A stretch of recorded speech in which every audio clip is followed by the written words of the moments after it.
ऐसे शख्स से शादी कैसे करूंगी जिससे मोहब्बत नहीं करती? तुम्हें अपनी माँ के लिए करना पड़ेगा गुल।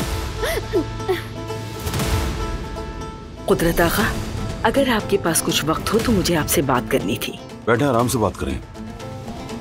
क्या कर रही हो हनीफा? सामान समेट रही हूँ अपना। बहुत जल्दबाजी कर रही हो, पुरसुकून हो जाओ।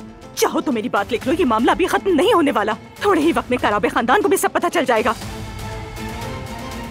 मैं तुमसे कुछ पूछना चाहता हूँ बेटी, क्या तुम वाकई इस रिश्ते के लिए राजी हो? हम यहाँ क्यों आए हैं बारान? बाबा की खबर है, तुम्हें कैसे पता चली ये? जब 10 साल का था तो हिकमत यलमास का नाम पहली बार अपनी माँ के कातिल के तौर पर सुना। सबिया साहिबा की तरफ से तुम्हें ऐसा पास मिला है कि बस अब गोल करो, कोई रोकने वाला नहीं है तुम्हें। मुबारक हो आपको। सुना है कल तुम्हारा रिश्ता लेकर आ रहे हैं। ये क्या कर रहे हो तुम? मेरा हाथ छोड़ो। तुम क्या करने की कोशिश कर रही हो? क्या किया मैंने? ये मैं क्या सुन रहा हूँ? ये अचानक तुम्हारे रिश्ते की बात कहाँ से आ गई? मैं तुम्हें अपनी जिंदगी में नहीं चाहती हूँ, समझे तुम?